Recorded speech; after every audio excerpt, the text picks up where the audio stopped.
felt its claws, I've seen its feast. It whispers lies, it feeds on fear, but I stand strong, the path is clear. The shadows crawl, the weak may fall, deception spreads to choke us all. I won't be fooled, I won't comply, I raise my voice, I will not die. Rise from the ashes, break every chain. Truth is our weapon, fury our flame. The world may tremble, the night may scream, but we are stronger than what we've seen. I've beaten the base, I've faced the night. Now who stands with me to claim the fight? No more lies, no more deceit. We rise as one, our hearts won't retreat.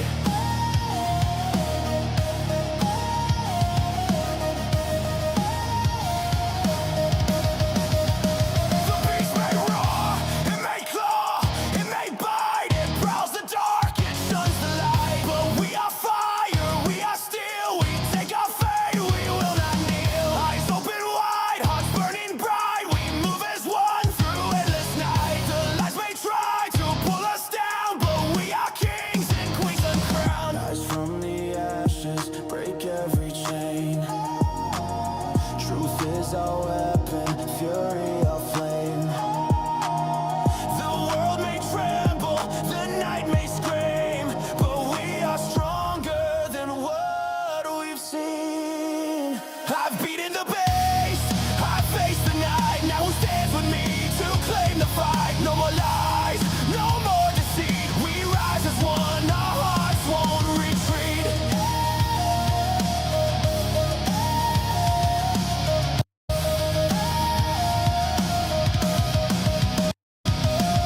Step forward, brother, sister, stand tall. Hear the call that shatters the wall. The beast will fall, its reign will end. We are the truth, we will defend. Shout it loud, let the mountains shake. We are the storm, we are awake. From the ashes, from the pain, we rise again, we rise again. I've beaten the base, I've faced the night. Now who stands with me to claim the fight? No more lies, no more deceit. We rise as one, our hearts won't retreat.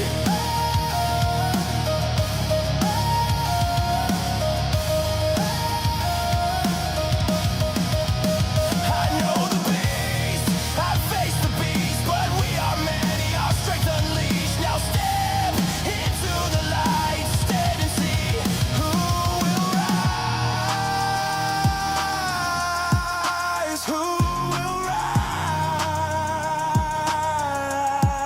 rise with me.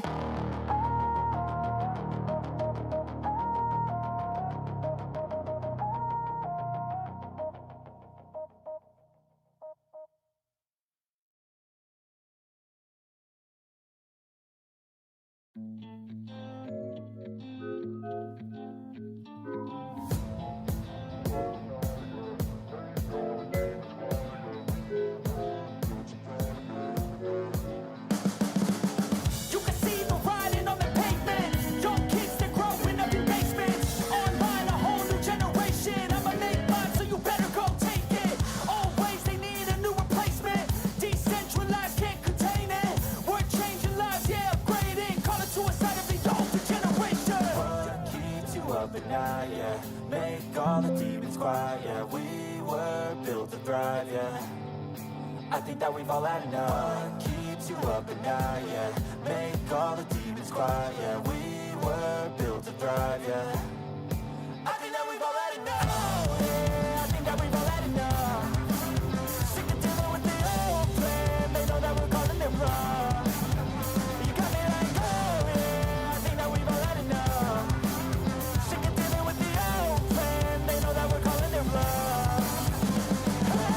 It's too late to try to go contain it. A generation fueled by creation. We live lives on a small screen nation. We control the airwaves, no negotiation. I refuse to think we need saving. Something good will come from creation. And when we think that the world is too anxious, we'll adapt, evolve, survive, and save it. What keeps you up at night, yeah? Make all the demons quiet, yeah. We were built to thrive, yeah. I think that we've all had enough. What keeps you up at night, yeah. Make all the demons quiet, yeah. We were built to thrive, yeah. I think that we've all had enough. Yeah, I think that we've all had enough. Sick of dealing with the old plan. They know that we're calling it bluff. You got me like, oh yeah, I think that we've all had enough. Sick of dealing with the old plan. They know that we're calling it bluff. Hey, oh yeah, I think that we've all had enough. Sick of dealing with the old plan. They know that we're calling it bluff. You got me like, oh yeah, I think that we've all had enough. Sick of dealing with the old plan. They know that we're calling it bluff. Well, I hope that you've all had enough, and I can tell from the chat that most of you have had enough. I don't like the whole idea of the surveillance network, but today is a day that I'd like to have a way to view which so-called truthers were watching the Super Bowl and then out every single one of them. And I'm pretty certain that we'd be shocked by some of the names that we would be on such a list. I know I shouldn't say it, and I just get so disgusted with people that call themselves truthers, and they're wearing hats with logos, they're wearing jerseys. We'll just leave it at that. It disgusts me that they do it. But tonight, ripped from the headlines and decoded for you, the Savannah Guthrie, Nancy Guthrie, Jeffrey Epstein, Silence of the Lambs. I'm going to break it down for you like no one else can, or at least no one else will. And I want to say thank you all for being here, especially during the Super Bowl. Corrine is here. Chick Pot Pie. Have I seen you in a while? Laura. Artie. Great to see Artie back. Of course, there's Smoochie. She's always here. 77 Naz. Agent Cat. Nice to see you. Deborah Truax. Karen 261. Who did I miss? Boney Crone. Jay's here. Her Majesty is in the house. That's always good. And who else do we have here? We've got, yes, Agent Cat. Been following as long as she can remember. Arthur King is also here. Yeah, when they took the knee, we said that was enough. And it was hard for me because sports, I grew up my entire life as an athlete played post-high school. Scully Bugs is here as well.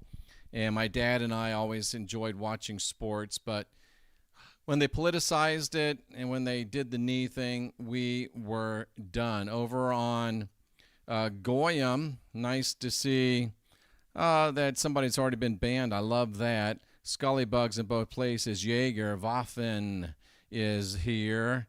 Let's see. Yeah. We got a good crowd of there, but not very many people showing up. So I know this is not the scheduled day, but I had a free day. It was the Super Bowl. So I wanted to go ahead and jump on. And remember, you can go to realgospeltruth.org. That's my website. You can get your nanosoma there. It'll get everything out of you that's not supposed to be in you. And you can get your focused life force energy. They send you a high consciousness environment to your home and to your phone, and they give you a free, I think it's at least 15 days, maybe a free month. You don't have to list a credit card. Check it out. Once you get it, I don't think you'll ever be without it. We're going to be without Rooney. He's going to jump down. He doesn't like it once the party gets started. It gets too loud for him. Boffin Lab, nice to see you. Yeah, I can't believe the people that call themselves truthers, especially the people that are trying to help our people, that they're in there doing this silliness. But let's go ahead and jump into this. This is going to be something that you won't hear anywhere else, and it's a deep dive. I've been working on it all day. I really wasn't going to do anything today, but then Cynthia gave me this idea, and boom, here it is. We're going to go deep, deep, deep tonight. Ladies and gentlemen, boys and girls, cousins of all ages. And if you're ready, let's go ahead and do it. Thank you. There's Steve Borg showing up. John Nettles, sorry. Wow. I'm not really sure what the throat thing is. But yeah, Laura Vaughn says her brother's deep into the bread and circuses. So let's go ahead and jump into this. I think you're going to enjoy it. And I think if you're not careful, you just might learn something. Please like, please share, please subscribe.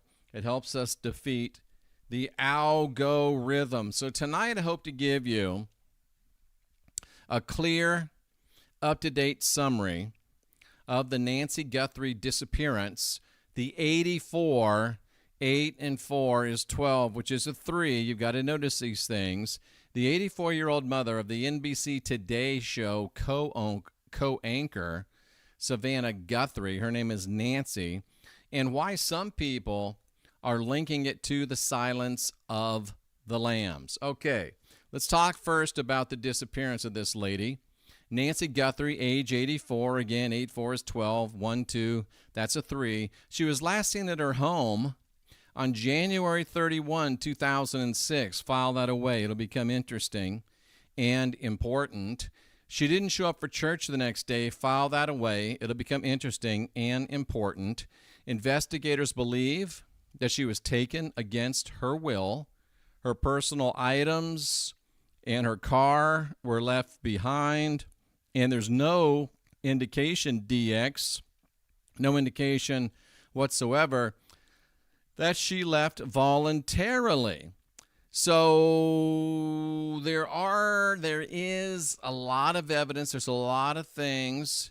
There's a lot of evidence that is pointing to foul play in this scenario. I'm pretty sure it is foul play, but what is the foul play? There's blood found at the scene. File that away. DNA found at the scene. File that away. Her pacemaker disconnected. File that away. Doorbell camera disabled. Authorities treating her home as a crime scene. Federal resources, including the FBI, engaged as well. There's also been ransom notes, ransom messages, a ransom note, hello Colleen, demanding cryptocurrency, file that away. Multiple media outlets, file that away. Also turned over to investigators, but the authenticity has not been confirmed by law enforcement. A separate individual was arrested for sending fake ransom messages unrelated to this disappearance, Deborah. And this emphasizes how chaotic the case has become online. Authorities are looking into new messages that are supposedly thought to be connected to the case. So why are people talking about the Silence of the Lambs? What is that angle? Why is it kind of exploded online? Well, it's exploded online. There's been a lot of social media posts. There's been a lot of videos. I won't play the video because I think maybe I will play the video. I'll try to play it.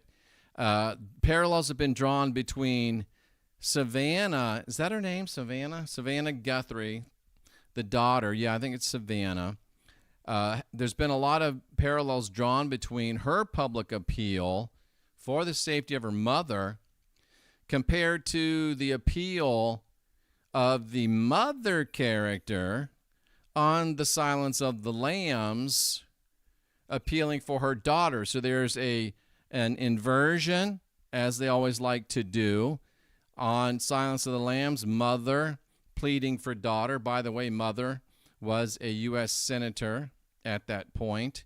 And now here we have Savannah Guthrie delivering the exact same lines that are in the Silence of the Lambs movie. It's not a coincidence. It is very likely a coincidence, and there's specific reasons for why they chose to do it. It focuses a similar structure in the language used, like being exact, and descriptions of the loved one's personality. Plus, here's our first little interesting, DX says it sounds like a movie script, exactly like a movie script. Nancy Guthrie just happened to go missing on the same exact day that The Silence of the Lambs was released in 1991. And you got a couple of sixes right in the middle of that. Nines and sixes can be inverted. So they're kind of calling your attention to that. You've got to learn to notice the clues that are left. So let's see. 74 Julie says that our enemies love to use the numbers. Absolutely. And saying that Trump's going to get a head wound August 4th in Ohio. Well, that's interesting. I haven't heard that one. Feel free to share your thoughts. Sounds very interesting to me. So we'll go ahead and, again, keep that in mind as we move forward. So let me give you an idea of the Guthrie case in view of the Silence of the Lambs and in view of the Jeffrey Epstein ongoing situation. If you think he's dead, I don't think you're really paying very good attention. So we're going to give you an analytical breakdown of what we call Epstein-adjacent aspects that have been layered into this Guthrie Silence of the Lambs idea. What we're looking at is a media psychology and power network broadcast of what I'm convinced is kosher disclosure. And Jeff, what do you mean by Epstein adjacent? Well, what that means in this context, Emperor Rex, is we don't mean that Epstein did it. We don't mean that Jeffrey left Charlie Kirk in Valhalla and came back to take this old lady. What we're referencing when we say it's Epstein adjacent is that elite protection systems, Smoochie, are involved in this event. Whenever you see media silence or extreme media framing, extreme media control bear grown, you've got to start to listen and look in. Notice when cases feel handled rather than just being transparently resolved. Look for, as we've seen, cases that have patterns of a ritualized narrative rather than just clean facts. And the name Epstein, not really used as a name but used as an adjective, has become shorthand for cases where the crime is obvious, the implications are enormous, and yet somehow the accountability involved in multiple aspects of the scenario, well, it kind of stops short and falls short. So the Guthrie discussion is not about Epstein did this, hey, Jessica, but it's about, is this just another case that brushes up against the same machinery? And in my case, is it a strong indication of kosher disclosure? More from 74 Julie. She says that they talk about a Seattle false flag on 6/11 and a deadly head wound on 8/4, but this person is also a Christer, so we have to take, we have to take it with a grain of salt. Thank you, Uncle Fester. Great to see you here tonight. So, diving deeper, feel free to throw in your odd questions, and we will be able to press forward and work those in. And the question is, and Cynthia brought this up, if this happened to somebody else's mother, how would NBC cover it? And usually the answer is not at all. Now, this question alone kind of activates our Epstein hairs on the back of our necks and it kind of tips us off, if we know what's going on, to the Epstein associations, because the whole Epstein scenario is the modern example of the media knowing something and choosing tone management over truth excavation. And this is especially true as well with the Charlie Kirk event. Both of those events. You don't know Jurassic Liars? I don't. He's HT's biggest influence to start streaming. Didn't know that. That hasn't come up in our conversations between HT and I. So, the Silence of the Lambs, to me, that layer is a psychological tell, because it connects all of these aspects that we're going to look at. It connects them back to the serial killer agenda, which, and Cynthia's called this, you're going to find out that this is going to be pinned on some white guy, probably a conservative, probably even a MAGA person. So the whole idea is create agendas, create tragedies and travesties, and create things that jar our sensibilities, and then blame them on white guys. They might even say, I did it. I don't know. But the Silence of the Lambs keeps resurfacing for a reason. I mean, this is a 1991 movie. Probably the deepest imprint, that and the Manson event, which we'll talk about tomorrow night. The Manson event, Charlie's Magical Murder Mystery Theater, that and the Hannibal Lecter scenario, pretty much the most heavily imprinted serial killer agenda type things, imagery on our consciousness. It is both literal. They are trying to bring serial killers into this. And it's also symbolic. Blame it on the white guys. Blame it on the white guys. You know, talking about Jericho, I think Jericho is basically a decent guy. But you got to remember, when you're in Jericho's situation, you can't come out against the fear and guilt Judeo-Christian mind control matrix, else you'll lose a whole lot of followers. I think of my friend Sam Tripoli. Most people don't want to work a job like I have to do. So they play nice with the Christians. I don't play that game. And, of course, HT doesn't play that game. We are moving on and telling the truth no matter what.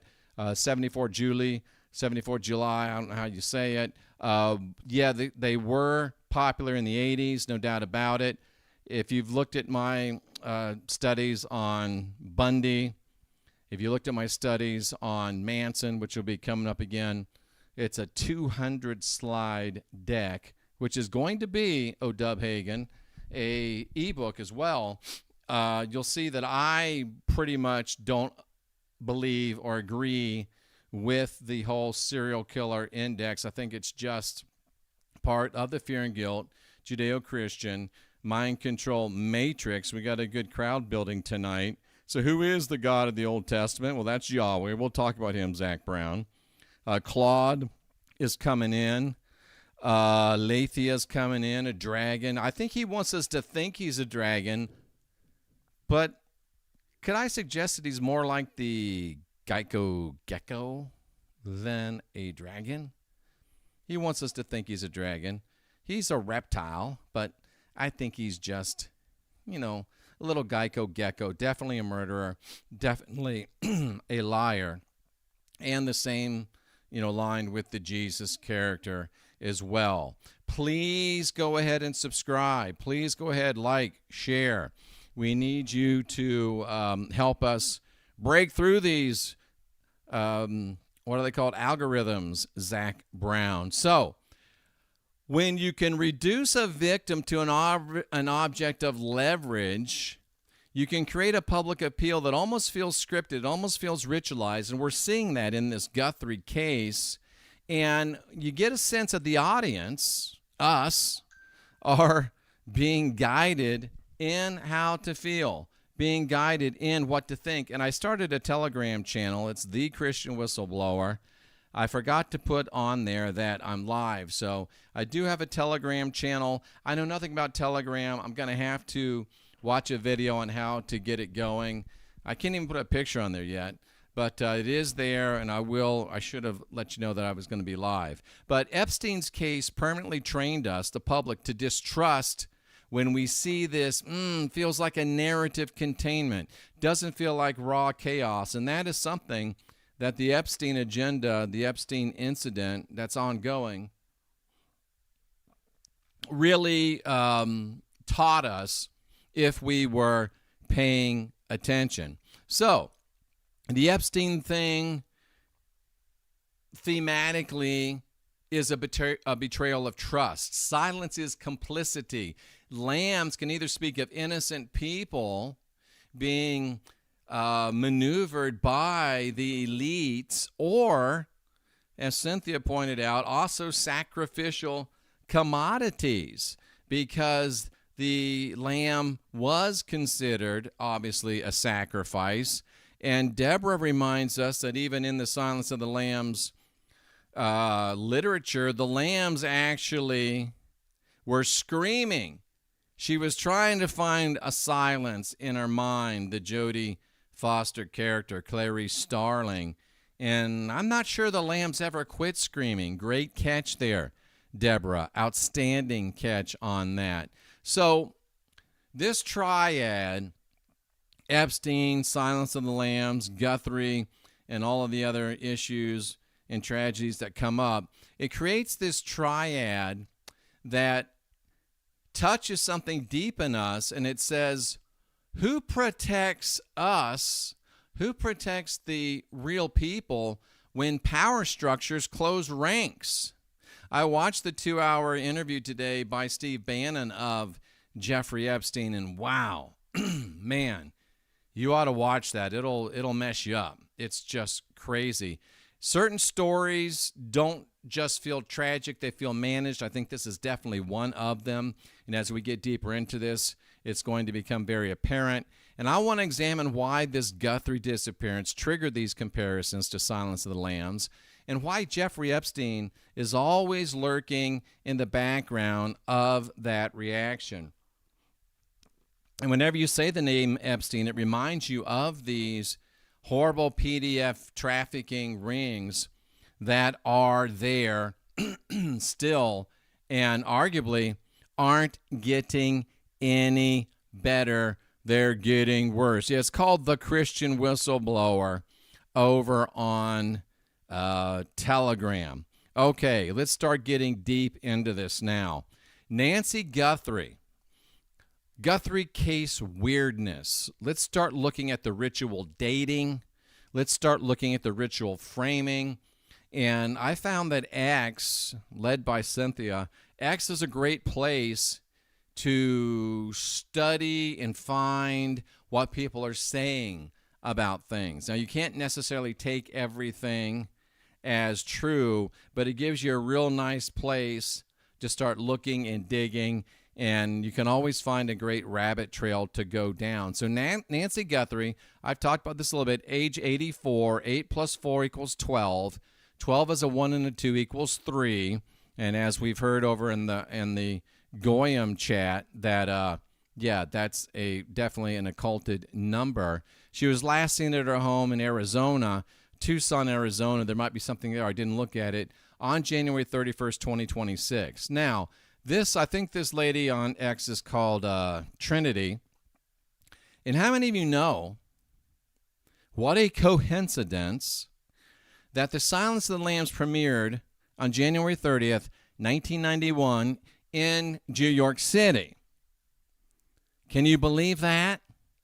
So Savannah Guthrie's 84-year-old mother, which reduces to 3, just happened to go missing 35, which gets us to 8, which will loom large in our discussion, 35 years to the day that the Silence of the Lambs movie had its initial premiere. Exactly 35 years to the day. Why is that important? Because the number 8 carries a very dense occult, ritual, and symbolic load across many esoteric systems. And it's actually one of the most ritually functional numbers, one of the ones they use the most. It's one of the most ritually functional numbers, used not only to just symbolize ideas, but it symbolizes structure. It symbolizes power. It symbolizes cycles, and it symbolizes transitions such as transsexual, tikkun, olam, transitions. This all goes back through Epstein, through serial killers, through 8, which we'll see, through the Judeo-Christian fear and guilt, mind control matrix, blood magic, which you will see, to get us back to the place of tikkun olam. Because the core archetype of the number 8, the core archetype is power. Power through order. And in this case, order is the exact opposite of, it's the diametric opposite of freedom.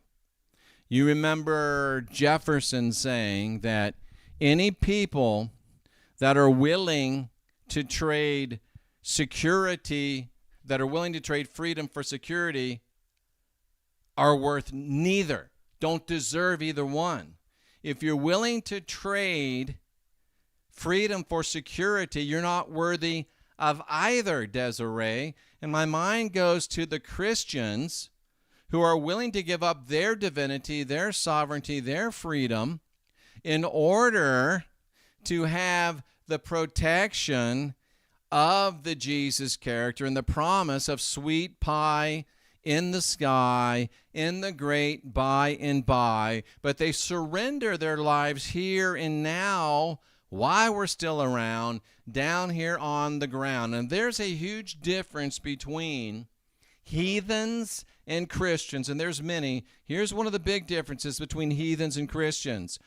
Heathens are all about divinity, sovereignty, freedom, individualism, our own minds, but we're also very much against making a change, making a difference, and taking back our country, our world, our universe, the entire galaxy now, while we're still around, down here on the ground. We're not waiting for some magic dead rabbi on a stick to come back and save us all.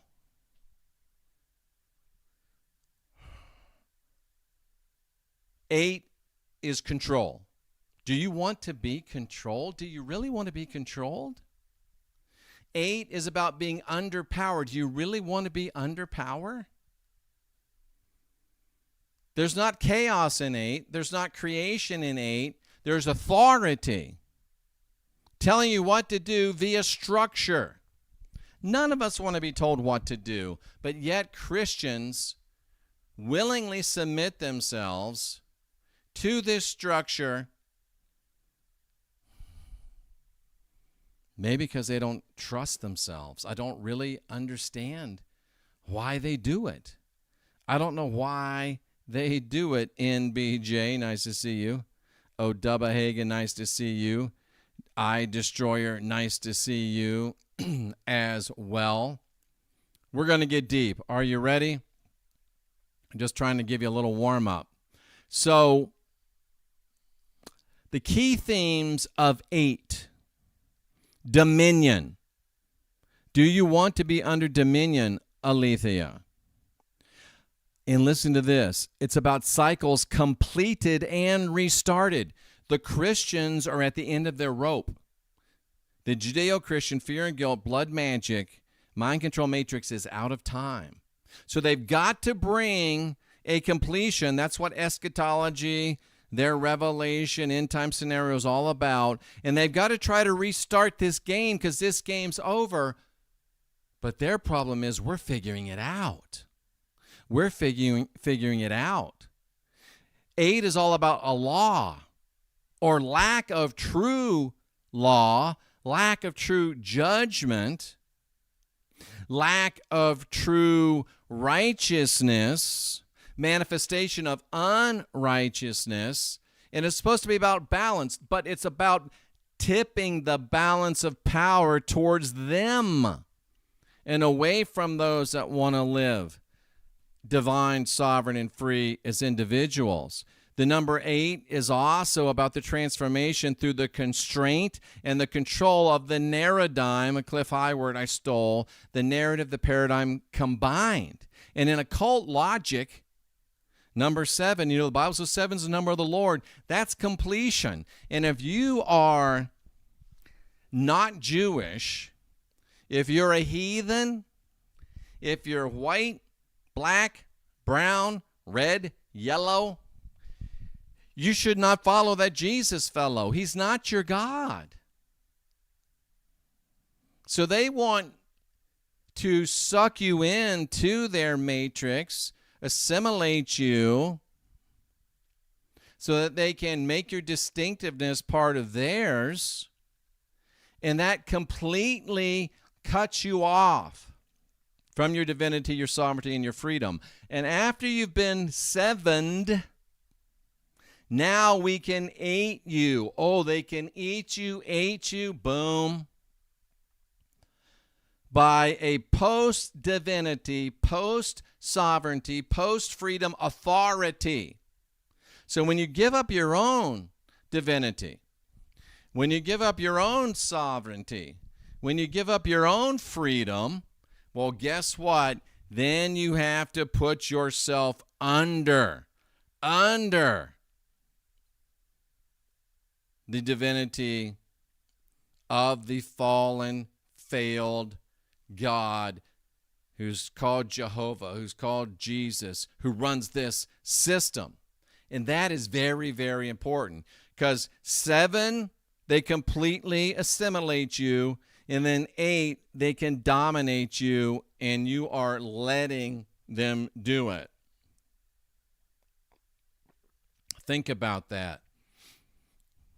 I wish you'd trust yourself. I wish you'd trust your ancestors. I wish you'd trust your gods and your goddesses. Why do you trust an alien people that have been proven over and over and over again to be duplicitous and deceptive? I don't understand it. I don't understand it. And of course, when you rotate 8 horizontally, either way, you can go both ways. Oop, there's a Galatians 3:28 allegory. When you rotate an 8 horizontally, it becomes infinity. So when you accept the Jesus character and you give up your divinity, your sovereignty, and your freedom, we'll talk about that. You get 8. And then you're theirs eternally. It's very hard to come out of the fear and guilt, blood magic, Judeo-Christian mind control matrix. Ask HT how hard it is. How long did it take him to do it? It took me a decade after I knew. It took me a decade after I knew. So 8 talks about self-feeding systems. What is the system feeding on? They ate you. That's what they're feeding on, folks. They're feeding on you. And you, with your divinity, your sovereignty, your freedom, your essence, are sustaining their narrative. They're using your power to fulfill their agenda. What would happen if you stopped playing their game? What would happen if you stopped allowing them to use your power and you started using it yourself and you started playing your own game by your own rules? That's what happens when you become divine, sovereign, and free. You realize you can play your own game by your own rules. Jesus said, I'm the beginning and the end, the Alpha and the Omega. What does that mean? Arthur King, oh good, I'm so glad that you're joking with me. I'm so glad you're joking with me.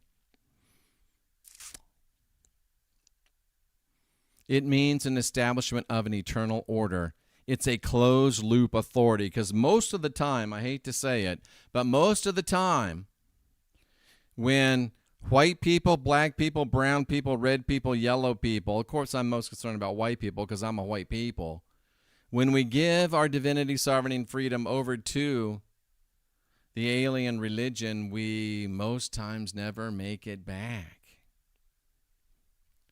And did you know that in ritual magic, which I was a initiated priest in ritual magic at one time, I blame Cynthia. I joke, I jest. But in ritual magic, the 8 is used to bind outcomes. You're bound. It's used to seal agreements, like seal the tomb.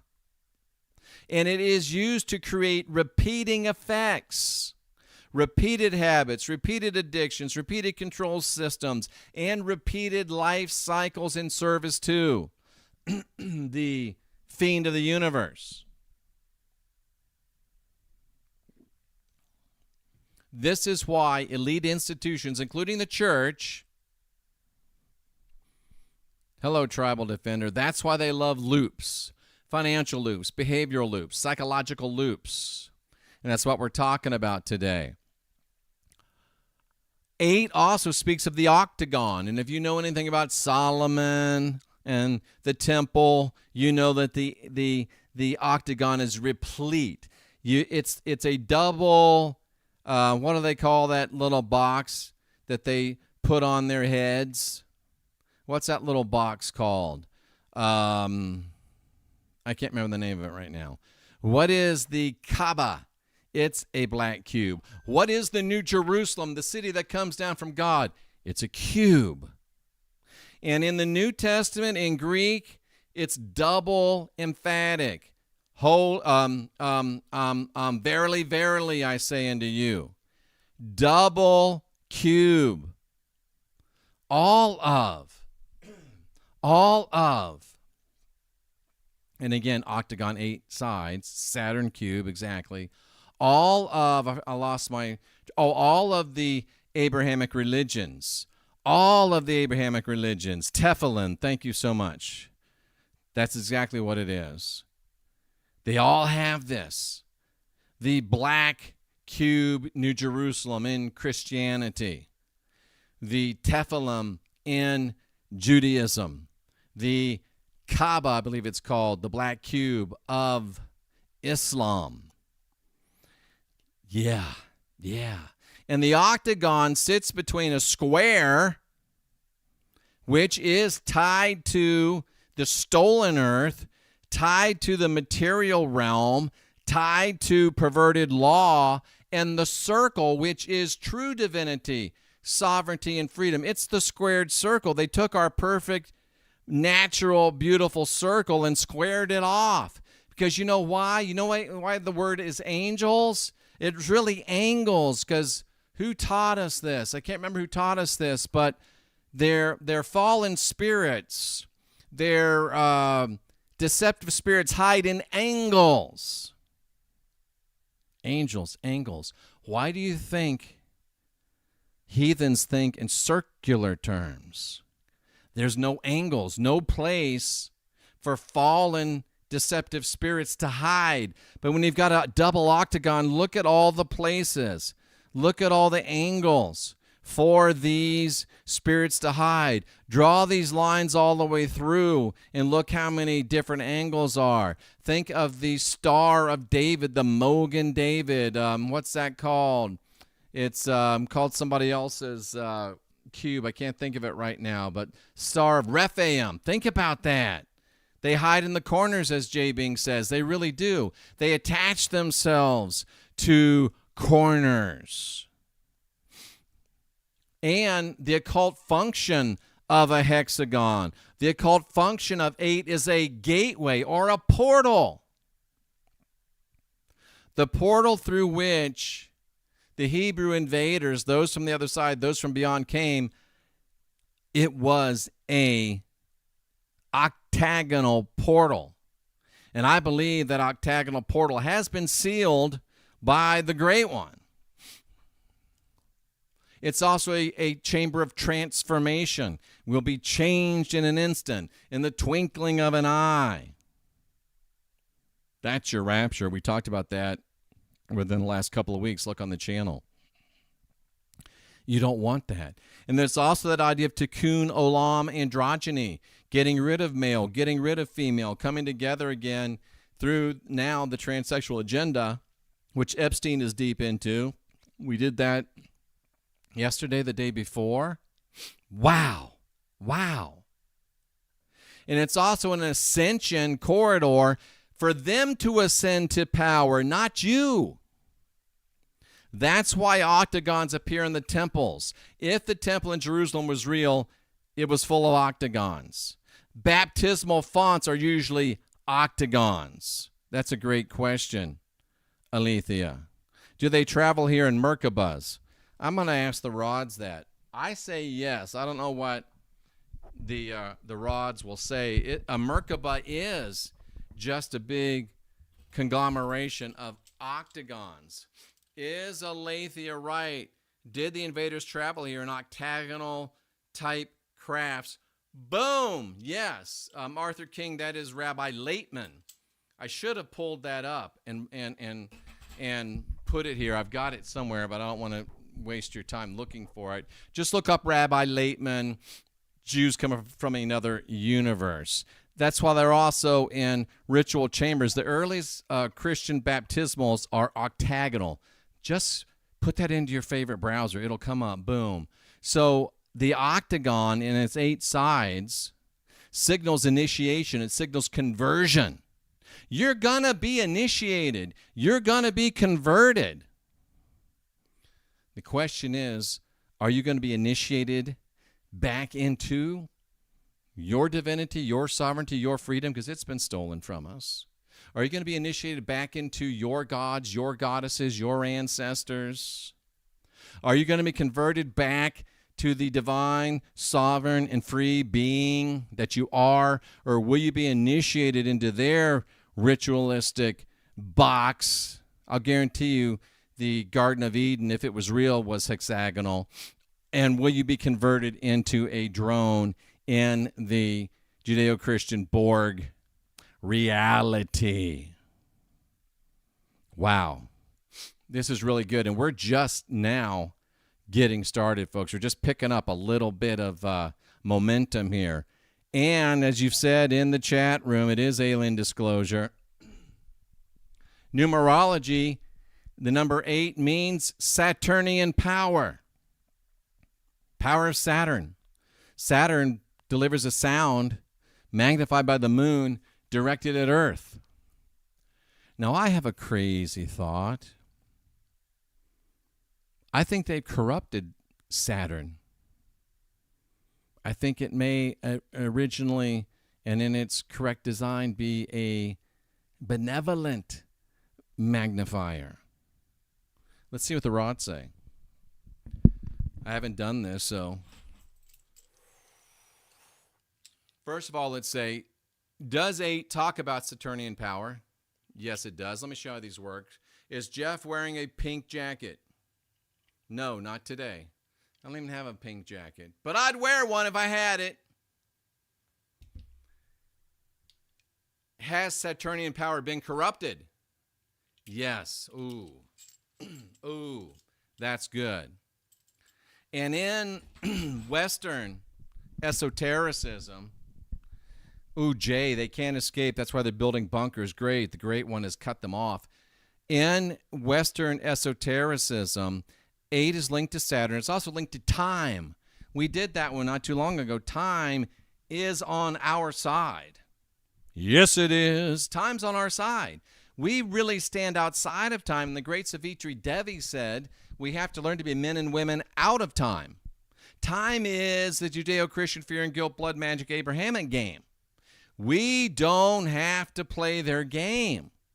We are not limited by time. We have no limitation because we are the last generation of real humans. We're powerful spiritual beings. We have no authority but our own authority, and even the Bible discloses this.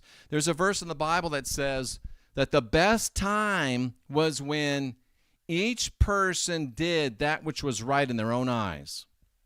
Even your kosher disclosure tells you that. It's perverted law, and it's death and rebirth via their structure. I've got to show you this. It's Romans 12:1 with Romans 8:11. I've got to go and I've got to show you this real quickly. Desiree says there is no power or authority higher than us. But Saturn is the sixth planet. Saturday's the sixth day. Saturday's the seventh day, actually. Saturday's the seventh day. Sunday's day one. So that's a case for Saturn being corrupted. Because 6 is really a good number that's been corrupted. Good point, 74, Julie. I like it.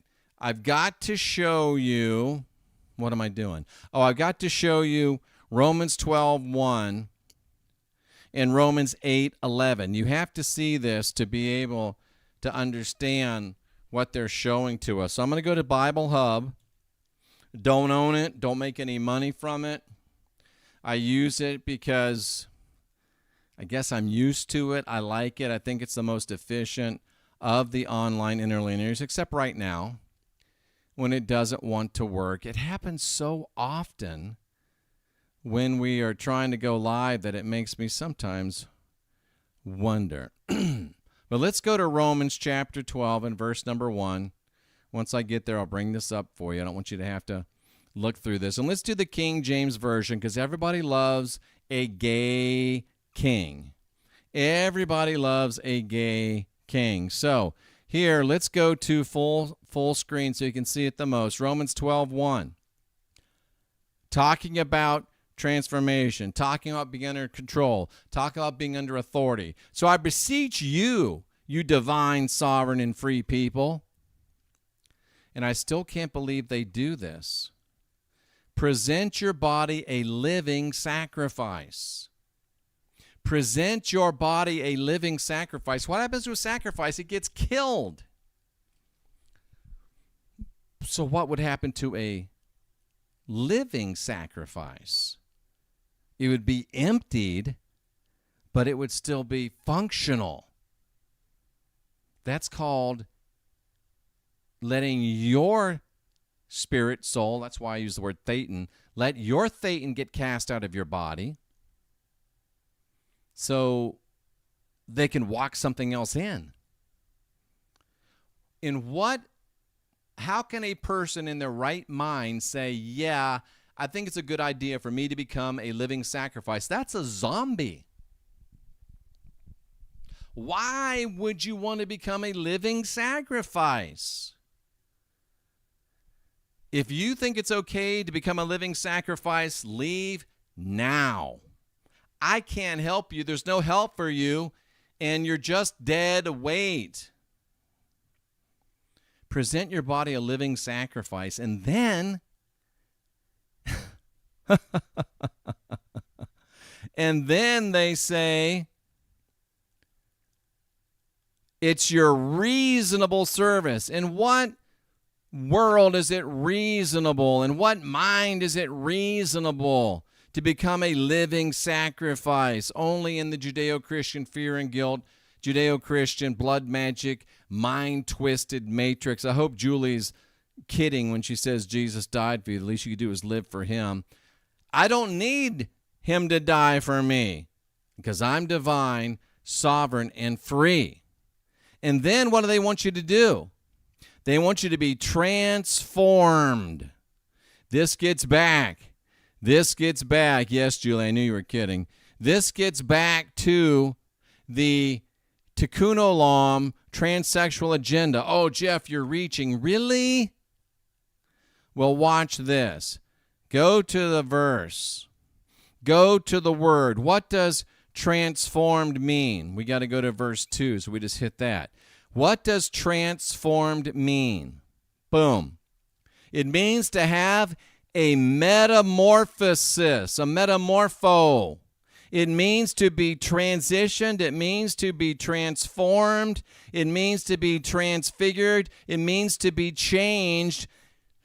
They want you to change from male. They want you to change from female into androgyny, and I'm going to show you Galatians 3:28, which will prove that to you. So how in the world can you possibly think it's okay and desirable? Let me go back to the gay King James. He said he was gay. He said, Jesus had his John, I've got my George. How can it be right for you to be a living sacrifice, which is a zombie? How is that reasonable? Only if you've already had your mind taken from you. And now I want to show you what happens, and we'll go to 8:11 to show you what happens. Romans 8, verse 11. And look at this. If Christ is in you, you're dead. And it's his Spirit that lives in you. Don't believe me? If the Spirit of him who raised up Jesus from the dead, who was that? The Father.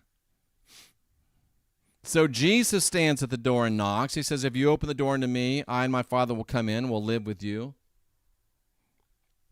will live in you. Do you really want two other entities living with you, within you? So if that Spirit lives in you, the one that raised Jesus from the dead will quicken your mortal body. That's not good. You're celebrating, but that's not good. Watch what they're going to quicken. What does quicken mean? Watch this. He will give life, which means make alive again, quicken. What's going to be made alive? Oh, I'm going to be born again. I'm going to have my spirit renewed. I'm going to have a glorified body. That's not what it says. What's going to be made alive again? What's going to be given life again? What's going to be quickened again? They spell it out. Your mortal body. What is your mortal body? Mortal means that which dies.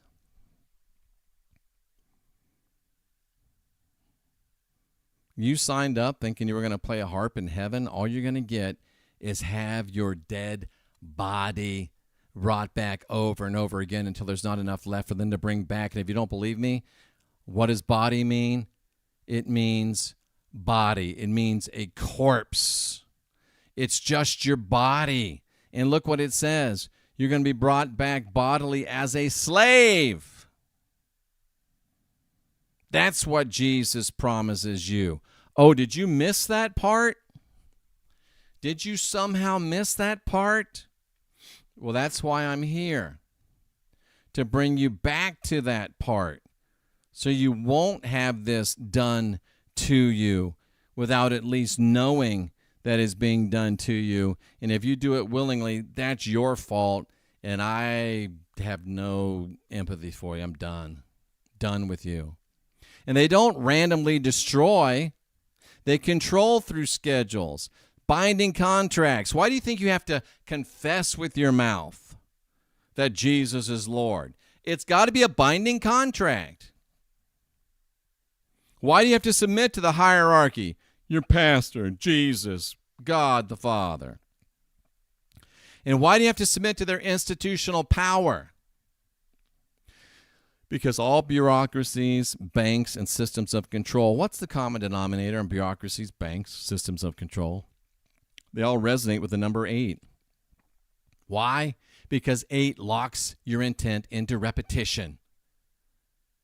Being reborn bodily over and over and over again until there's not enough of you to bring back. It creates that feedback loop, and it gives them a stable outcome. They know what they've got to work with. And 8 is used in dark magic, like the Bible, to make things stick. Don't believe me? Circumcision. We all know how horrible that is. When are you supposed to be circumcised? On the 8th day. Why not the 7th? Why not the 9th? Because it's the 8th day that makes things stick. It's the eighth day that creates the feedback loop. It's the eighth day that creates the octagonal soul recycling soul farm matrix. The eighth day symbolizes new beginnings because your life as a divine, sovereign, free entity is over. If you submit to Jesus, you become the sacrifice. Oh, here it is. Here it is. You become the sacrifice. You become the lamb that is silenced. You become the lamb that is silenced. Not even your thoughts anymore. The 88 there is because of the H. It doesn't have anything to do with the numerology. It has to do with the H. I got to be careful on YouTube.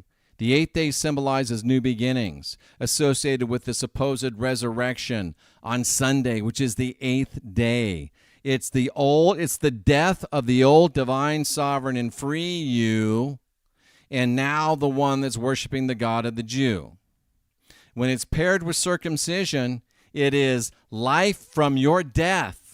It is life from your ritual. It is life from your mutilation. It's life from your pain. It's life from your destruction. Eat the pain. Maria Abramovic. I need to bring that back. I did that a long time ago, comparing Abramovic to Christian Eucharist and communion. Eat the pain. That's what they do. They eat your pain. And it takes us right back to Romans 12:1, Romans 8:11. You didn't know all this was in the Guthrie thing, did you? But boom, there it is. There it is. 8 sustains their system. 6 controls behaviors. We remain divine, sovereign, and free when we're a 6. 7, if we allow ourselves to get 7, we become we become metamorphosized. And then 8 governs us after we are changed. 6 is the number of man, the last generation of real humans. That's why they say 666 is so bad, because that's us. 666 is divine, sovereign, free. But they want to 7 you, get you to submit to Jesus, die as a living sacrifice, so they can 8 you literally and bring you back over and over and over again. It's all symbolized by the octagon. This is deep, isn't it? You might have to listen again. It's a reset. It's not destruction, because you're coming back until you can't be brought back anymore. It's controlled continuity. 8 doesn't end things. It reorganizes them. It takes a divine, sovereign, free being that's on the cusp of enlightenment again and steals victory from the jaws of defeat for the Judeo-Christian fear and guilt, blood magic, mind control matrix. It's time for us to get going, man. It's time for us to get going. Thank you, Corrine. It is pretty freaking fascinating. So the systems want to say, oh, the world's going to continue, but it's going to be not in the same way. It's the new boss, same as the old boss. It's the new demiurge, just the same as the old demiurge, so they mark it with an 8. Same reality, same players, same structures, only it's different. How do we win? We turn over the damn board. We rake all the pieces off the board, and we say, I'm not playing your game. You have to desire freedom more than you desire the familiar, or you're in trouble.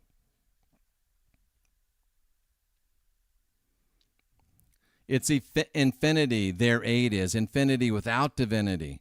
Infinity without sovereignty. Infinity without freedom. Eternity belongs only to their God. Continuity belongs only to their God system. This is the hidden message. We will outlast you, heathens. We don't need to be seeking salvation. We need to be seeking persistence. They try to convince us that the Bible prophecy is inevitable. It's only inevitable if we surrender. Come on, man. You got to see this, and they're reminding us of this. 8 is used in resets because it promises continuity while quietly transforming authority. You give in to Jesus, you become a living sacrifice. He keeps bringing you back, according to Romans 8:11, over and over and over until there's nothing to bring back and use anymore. Is that what you want? If you want it, grab it. It's yours. I'm trying to help you. Circumcision on the 8th day. Why the 8th day? Because the child passes a full creation cycle, which is a 7, and then they enter a covenant identity. The question is, which covenant identity will you enter into? Will you enter again into the covenant with your gods, your goddesses, your ancestors, with yourself, your divinity, your sovereignty, and freedom? You were born into this world, but he wants to brand you with a new covenant authority. That's octagonal logic. It's a gateway between states of being. It'll take you from divine, sovereign, and free into a living sacrifice and a mortal body that keeps getting recycled.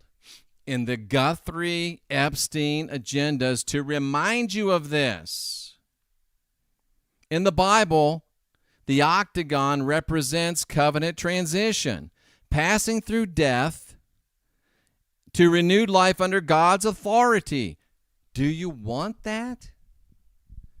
Are you aware that you're divine, sovereign, and free right now? Are you aware that you're one of the last generation of real humans? Are you aware that we're going to win? This has been intentionally occulted or hidden. It is blood magic. I'll get to that.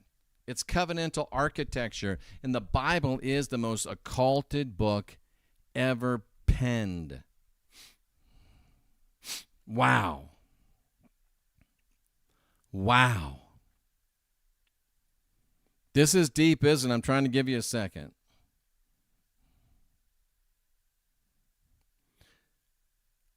You know about the Matrix, the architect, right? The architect. They call Epstein the architect.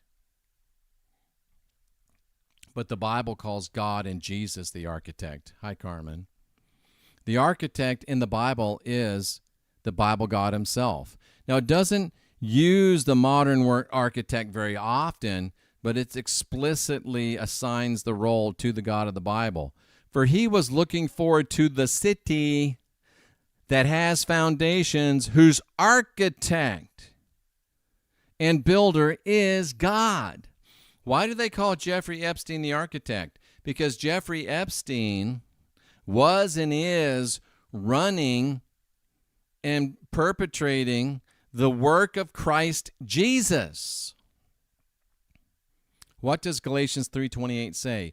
There is no male, there is no female, you're all one in Christ Jesus. Do you know who gave the original funding in America? You know who gave the original funding for the original transsexual mutilations in Weimar, Germany? You know who gave that. You know who ended that. But in this country, Jeffrey Epstein was the money behind the original transsexual mutilations. We did that yesterday. What was that called, Cynthia? Somebody write down in the chat what that yesterday's deprogram was called, or was it the day before? I don't remember. Dr. Ting, Jazz Jennings. Look it up. Hebrews 1110. It's a 3. There's your 3 again. Tells you that God is the architect. This is the clearest statement in Scripture that God is the architect, God is the builder. Is that Masonic at all to anybody but me? Man, this is good stuff. I know it's super deep. And Christians are a building fashioned by who? The architect. And Jeffrey Epstein's trying to do the work of Christ Jesus, refashion us back into androgyny through transsexual mutilation. For in him The whole body is fitted and held together, Ephesians 4:16. You, 1 Peter 2:5, are like living stones. Oh, that's what a living sacrifice is. You're just a dead rock that they can build stuff with. And look, living stones, spiritual sacrifices, acceptable to God through Christ Jesus. Do you remember what Romans 12:1 said?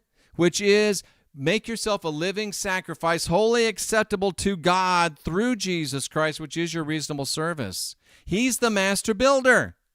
And you're just the blockhead, dumb as a rock person that gave yourself to be a living sacrifice. I'm trying to remind you, but if you can't be reminded, then you are dead weight and we don't need you. You are nothing but God's building blocks, dumb as a box of rocks. Like living rocks, you're being built.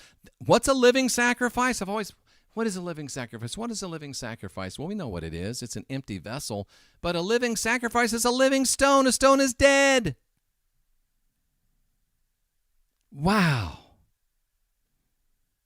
And of course, the stone, the builders, who's the builders? That's us. We rejected it. What? He's the chief cornerstone. That's not Masonic at all. And in case you're wondering, Ephesians 2:2, built on the foundation, Jesus Christ, the chief cornerstone. That's not, and that's also in Galatians at the end of 3:28. Ooh. It's not Masonic at all, is it? Jesus is the master builder. He says, destroy the temple, I'll build it back. In how many days? 3. Why was he in the grave supposedly 3 days? Why did he build the temple in 3 days? It's the occulted number. If you're awake, you see it. If you don't, well, bye. God turns flesh into stone. All via Romans 12:1. Are you willing to be a dead rock? Okay, we'll move into something a little more light now. Oh, it's so bad. 84-year-old grandma, never mind 8 and 4 is 12 and it's a 3. She was just a nice grandma, this Nancy Guthrie. So bad that this nice lady got taken. Well, here's some of Nancy Guthrie's online posts. Trump and ICE murdered Alex Preddy. Are you mad yet? Are you fucking mad yet? Nice grandma. My grandma didn't drop F-bombs. Nancy, follow Antifa. This nice grandma, follow Antifa. Please share this update. ICE is using safe third country agreements to cut off asylum cases and send people to Honduras.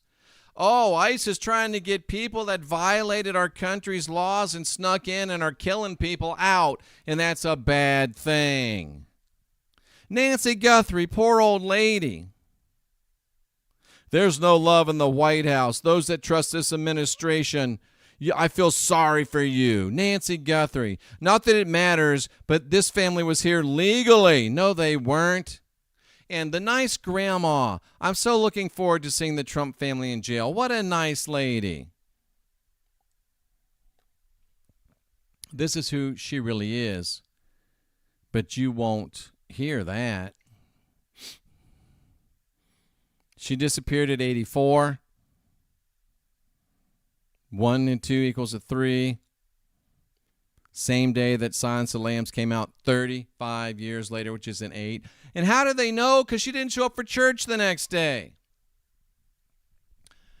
Well, the internet is forever, and there's a lot of bad on the internet, but every now and then there's something really good like this. The newspaper, The Sun. Well, they did a little digging, and they found out that Nancy, 84-year-old Nancy, hasn't been to church since 2020. Because of that dread disease that was going to kill us all, probably. Nancy hasn't been to church since 2020. She's been attending their virtual service. So they're so upset that she didn't go to church. Boy, that's kind of suspicious. That's kind of suspicious. So church is being used as a tool in this paradigm.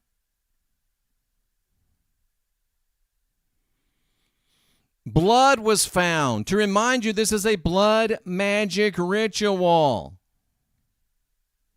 It's been linked to her DNA, which reminds you of 1 Corinthians 15:52, will be changed in an instant, in the twinkling of an eye. And for those of you that are paying attention, that's a 13. A 3, 10, 1, 2, 6, 8, 10, 13. Okay, it's a 13. Another occulted number. Her pacemaker, which controls your heart, was disconnected. There's a kosher disclosure for you. If you go into the Judeo-Christian fear and guilt, blood, magic, mind control matrix through church, your heart gets disconnected. Church, blood, DNA, heart, all tools in this paradigm, which goes back to Epstein, which goes back to the Judeo-Christian fear and guilt, blood, magic, mind control matrix, which goes back to making you a dead stone, a living sacrifice, an empty vessel for something else to come into, which goes back to Romans 12, 1 year sacrifice, Romans 8:11, you're recycled. Can't you tell what they're doing to you? They're telling you, and you just won't listen. That's why I'm here. I'm going to see if I can play this. I'll have to go to my ex and see if I can play this. This is what was her name? The senator from Tennessee in The Silence of the Lambs. And this is Savannah Guthrie over here. And I'm going to hope that I can go to my ex and play this, because you won't believe it. It'll probably get me where this can't be monetized, but I'm not monetized anyway. So let me see if I can go to my ex. I did bookmark it. See if I can find this and play this for you. It'll blow your mind if you haven't seen it. It'll blow your mind if you haven't seen it. So I'm on my ex. Oh my gosh, we got a good crowd tonight. That's awesome. Something went wrong. Can you believe this crap? Something went wrong. They're actually not going to let me get to my bookmarks. Oh, here they are. Oh, I thought this was going to be really, really bad. So here it is, folks. I'm going to pull this up large here. I'm going to make sure that sound is up. Give me a second. Gentle and kind. It's all right. I'll play the whole thing for you. She is full of kindness. Okay, watch and this. Are you ready? You're going to see Savannah Guthrie and the senator from Tennessee in Silence of the Lambs. Do you think this stuff happens by accident? You ready? Are you ready to have your mind blown?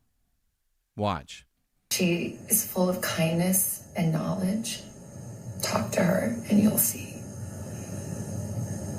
Catherine is very gentle and kind. Talk to her and you'll see. She is full of kindness and knowledge. She even gives the same tonality, the same facial. It's the same. Oh my, wow, I haven't seen this before. I listened to it, I haven't seen it. Watch how she is copying the actress. It is all kosher disclosure. Watch this. Oh my. She is full of kindness and knowledge. Talk to her and you'll see. Catherine is very gentle and kind. Talk to her and you'll see. She is full of kindness and knowledge. One more time.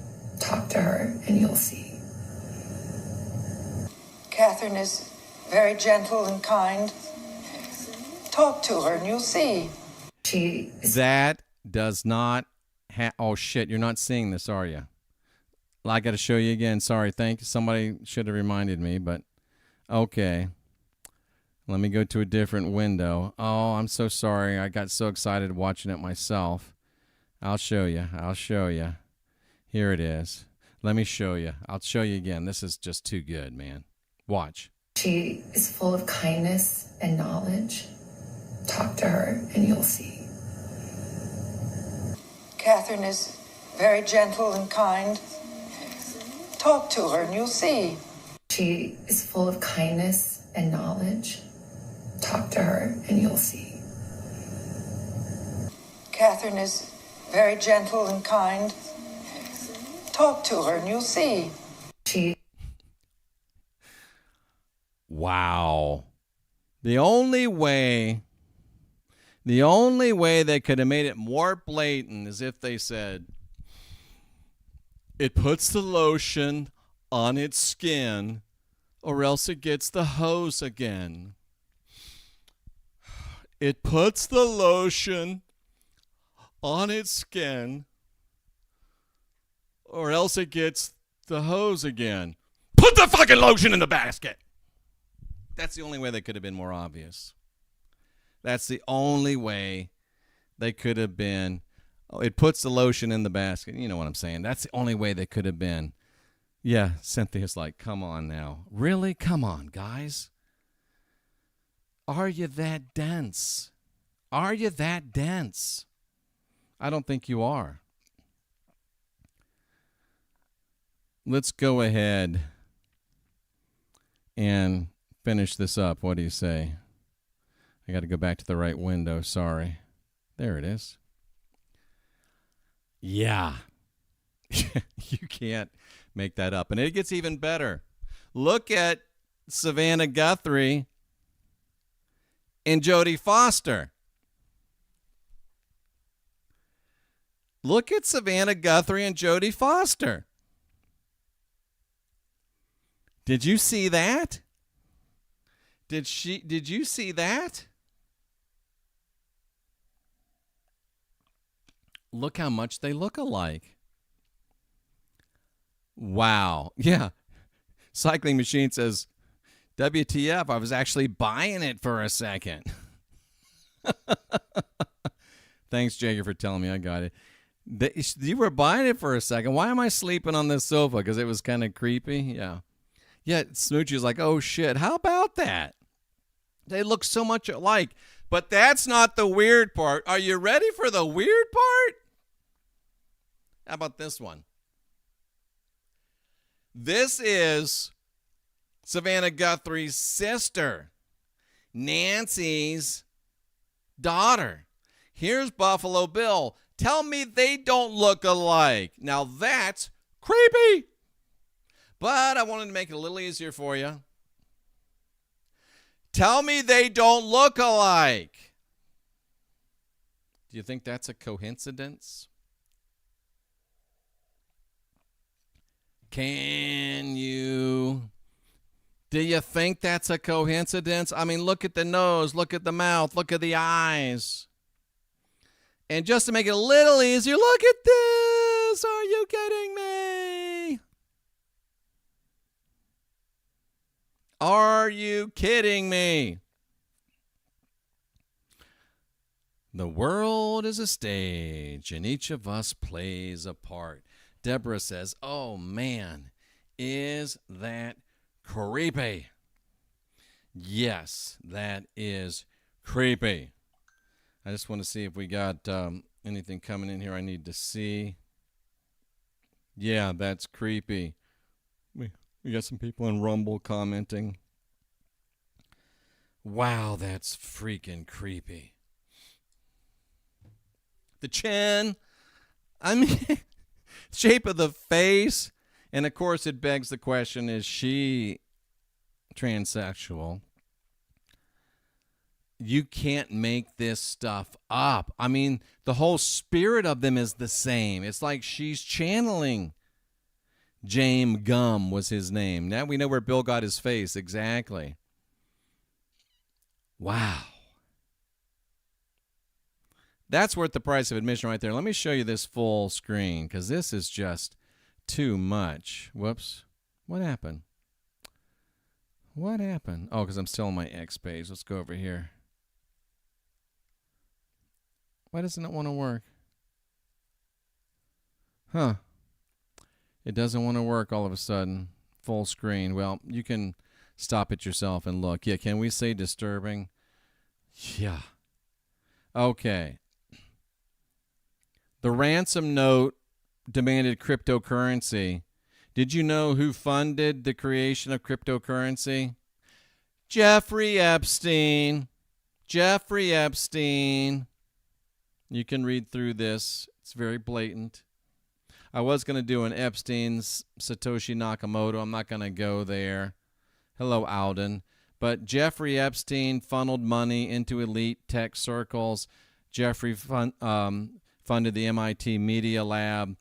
He had association with AI researchers, transhumanists, complexity theorists, and early crypto. I mean, it can be said that he funded the creation of Bitcoin, and this is not documented. It is documented. It's not speculative. So Epstein was involved in the creation of Bitcoin, causing some to suggest that Jeffrey Epstein is Satoshi Nakamoto, the guy that created Bitcoin. And the ransom note was in cryptocurrency. How about that? He had an interest in alternative currencies. He discussed digital money and post-nation-state finance. He framed currency as a control system. He was a kingmaker, broker, silent sponsor, gatekeeper between money, academia, and power. Epstein funded the brains. He wasn't the brain himself. And in this case, he's another little bit of kosher disclosure to look deeper. This just in from Lewis Sharp. I can't confirm it, but it rings true. Lewis Sharp said they're asking for a $6 million ransom. $6 million. Why that number? I don't know. It's really, really odd. $6 million. Oh, and by the way, who was the first person that they leaked the idea of the ransom note to? Well, it was TMZ. And TMZ is owned by Harvey Levin. Oh, yeah, Harvey's in the Epstein files. He's described as a good friend who could help run a global PR effort to defend Jeffrey. Here's the actual Epstein file. To Jeffrey Epstein, Harvey Levin, good friend. How about that? The first person they gave the damn news was to TMZ owners who were in league with Epstein. That's the craziest thing since the first person that Elvis's girlfriend called when she found him dead was the National Enquirer. Folks, it screams out to you. It screams out to you. But you want to hear something really weird? You remember William Barr, Attorney General, when Epstein died, was unalived in prison? Remember that? Well, William Barr's father, Donald Barr, hired Jeffrey Epstein to teach at Dalton, which was a school for girls, a high school for girls. Wait a second. William Barr's dad, Donald Barr, hired Jeffrey Epstein, who didn't have a college degree, who didn't have a teaching certificate, to teach at a boarding school full of teenage girls. And oh, by the way, Donald Barr, dad of William Barr, who hired Jeffrey Epstein to teach at an all-girls high school, wrote a book called Space Relations that was all about elite sexual domination and trafficking. Who else finds this? It's not an internet rumor. Space Relations was a real 1973 science fiction novel written by Donald Barr, father of William Barr. What's it actually about? This is documented. A young Earth man is brought into an interstellar empire ruled by hereditary elites. Doesn't sound anything like Jeffrey Epstein.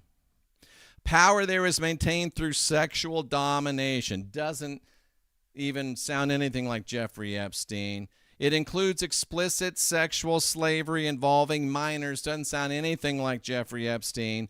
And sexual access is portrayed as a tool of governance. Doesn't sound anything like Jeffrey Epstein. It's not metaphorical. It's not implied. The book is very explicit. I would buy the book and read it, but I mean, Cynthia tries to tell me stuff. I'm like, la, la, la, la. I just can't. I got 2 daughters. I got granddaughter. I just can't. I just can't. I guess I just won't. Are they really asking for a $6 million ransom? Are they really asking for a $6 million ransom? I gotta look that up. I gotta look that up. I just got to. Are the Guthrie kidnappers asking for a $6 million ransom?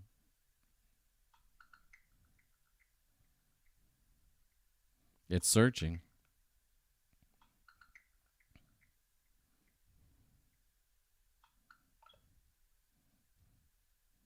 Come on.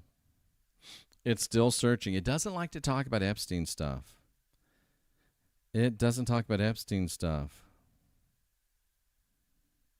not going to give me a yes or no on that.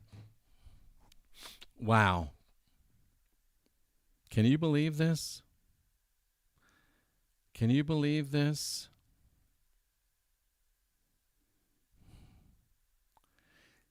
Epstein got hired to teach at Dalton School.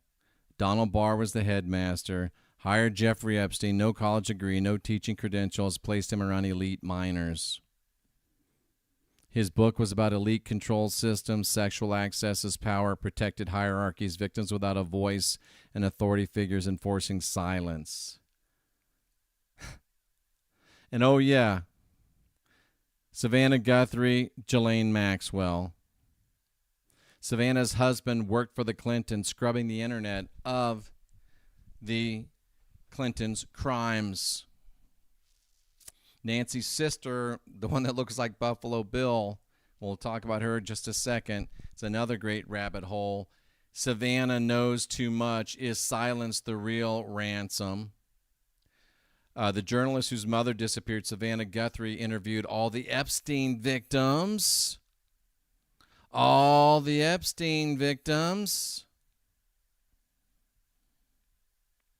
Savannah Guthrie is personally named in the Epstein files herself. Perhaps you should suggest Jeffrey talk to the Glover Park group. He helped Clinton and General Petraeus. Joe is great. He likes you a lot. Let me know if you want to reach out to him. Let me take these glasses off so I can see. Her husband, Michael Feldman, founded a PR consultancy firm with Joe Lockhart, who was Bill Clinton's White House press secretary. After leaving government, he became a senior partner at the Glover Park Group, the firm co-owned by Michael Feldman, husband of Savannah Guthrie. Joe Lockhart just coincidentally sold his house in Washington, D.C. to Barack Obama. And you add in a Rothschild. Greg Rothschild was the managing director for the Government Affairs Division. And his wife, Stephanie, mysteriously passed away in a freak car accident in 2021. What's lurking behind the scenes with the Epstein files and Savannah Guthrie? Wow. All this time this is going on, the Clintons have been trying to get out of testifying. Mike, her husband, worked for 8 years. Nancy's son-in-law worked for the Clintons for 8 years. And now the mother-in-law of the guy that worked for Clintons for 8 years suddenly disappears right before the Clintons testify? Can you see? $6 million by 5 p.m. Monday, reports CNN. I didn't doubt you, brother, but man, having a double confirmation, Deborah Truax,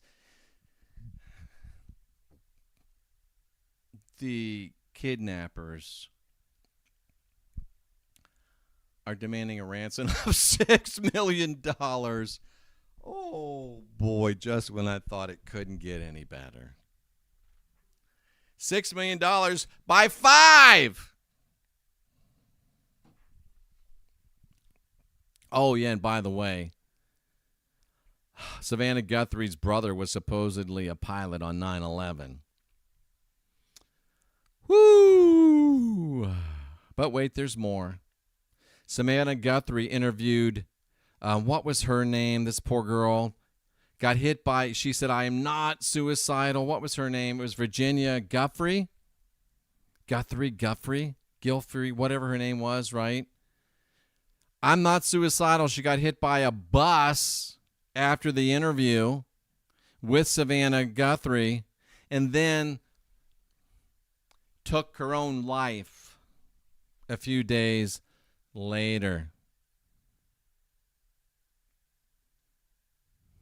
Savannah Guthrie's husband 17 times. 17, that's an 8. Running cover for Epstein, Clinton, and Al Gore. Sloan Bella. Probably the most foul-mouthed woman you'll ever hear. I don't know, maybe Smoochie would give her Guthrie, yeah.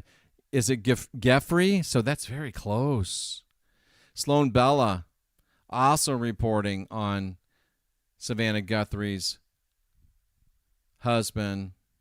Sloan Bella doesn't pull any punches. I have a high degree of trust with Sloan Bella. I think Cynthia does too, I would agree. Holy mackerel.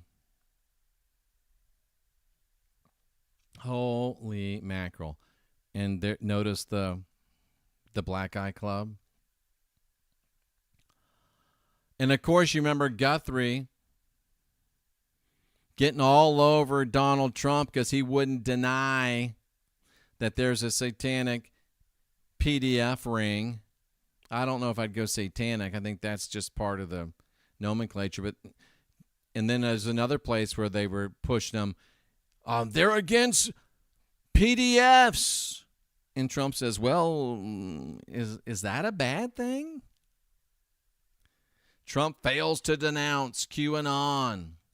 He just said, look, I don't know who they are, but I know they're against child trafficking, and I'm good for that. Savannah Guthrie said, there's a cabal of Satan. Why won't you denounce? And he's like, is that a bad thing that I want to denounce a cabal? Is that a bad thing?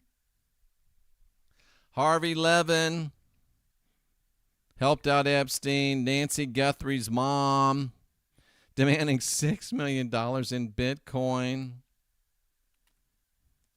Jeffrey Epstein invested in Bitcoin. And this part makes me itchy. Trump offering more federal help to find Savannah Guthrie's missing mom. What about all the other missing moms?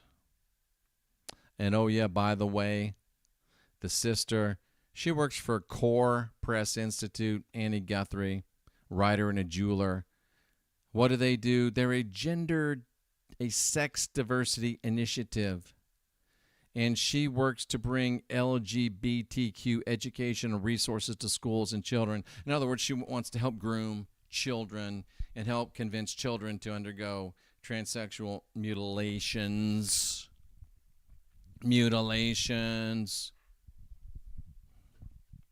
Making schools safer and more inclusive through hands-on teachings, I'll bet.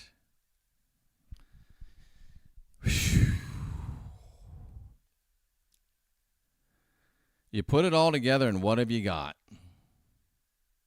You got abduction, you got trafficking, you got PDF, you got Epstein, you got the TMZ and media complicity, you got ritual sexual abuse and domination, you've got the bars, you've got the church, front and center in all of it. You've got the transsexual agenda. You've got Tikkun Olam. You've got the silencing of dissent. You've got the cabal panicking. And I'm convinced this is a collective test of the dummy level, just how stupid have we become. Pretty freaking stupid. And by the way, it's a distraction. It's a distraction. And oh yeah, by the way, it comes out on February 7th, which was that today? Yesterday. Bad hair day for Jeffrey. In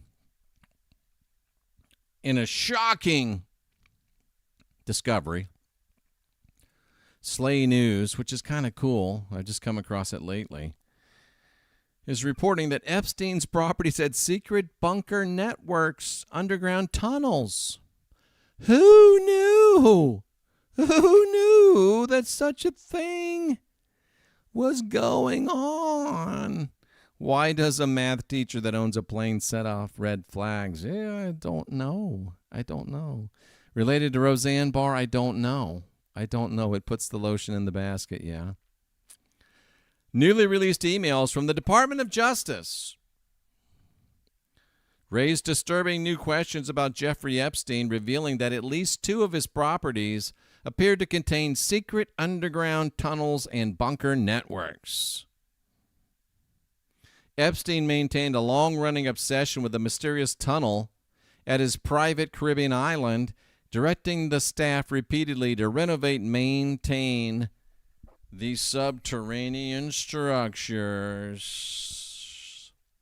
Bad hair is better than no hair. I'm not super happy with mine turning colors, but as long as it don't turn loose, I'll live with it.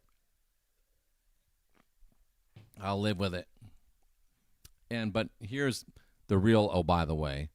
Just found this dude. He's called Finance Reality. He's on YouTube. I subscribe to him. I think Glenn, was it Charles or Glenn that sent me this?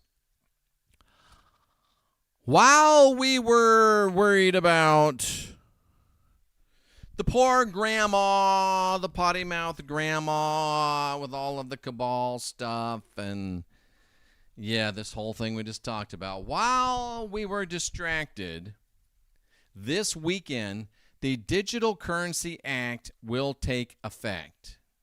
You ought to look it up. Among other things, it restricts your ability to take cash out of the bank. Just coincidentally. Super Bowl Sunday.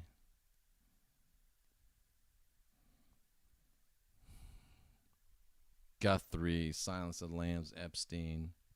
Finance Reality gives no fear-mongering, no recycled headlines. They break down how money actually works, the systems, the cycles, the decisions that quietly shape your wealth, your future, for the global economy, inflammation mechanics. Solid.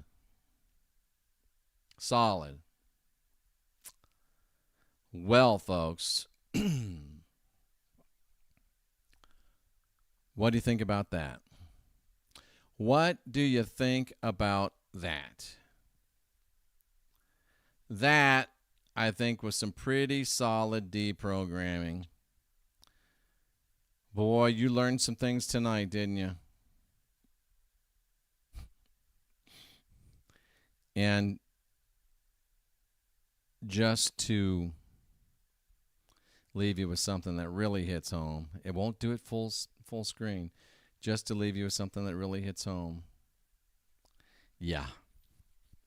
How about that, folks? How about that? Well, I'm done here. I'm supposed to be back tomorrow. I might have to postpone that because I got some stuff I might have to do tomorrow, but we will let you know. We're trying to do more deprogramming. I've changed my work schedule, changed jobs actually, in order to be able to do more in less time. And I'm really excited about this one coming up. I want to show you this because this, they all are so mind-blowing now, but this one, 205 slides. I'm going to turn it into a book. We'll start this on our next deprogram. It's liable to be, a few deprograms, but yeah, this is what we're coming. And it won't show it. Doggone it.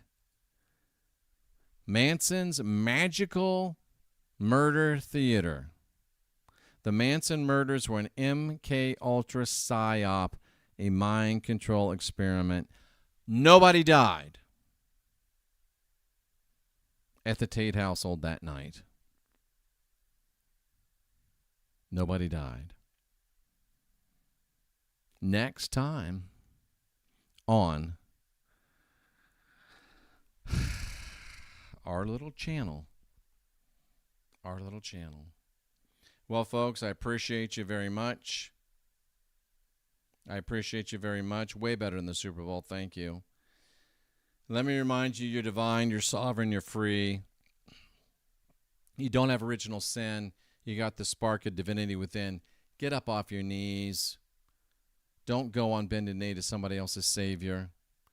You're one of the last generation of real humans, and we're winning. The last battalion will be ours. I know it. I salute you for being here, seeking after truth.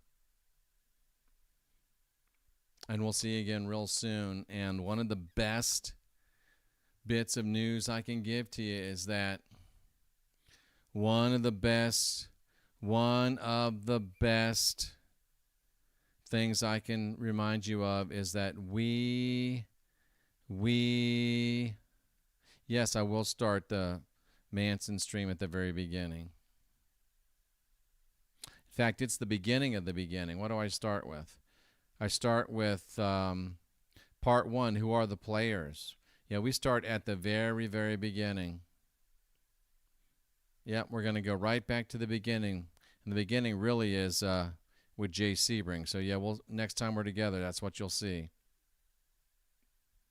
But, folks, not only are we winning, we're due a little retribution. It's about time. I'll see you next time. I appreciate y'all. Love to all.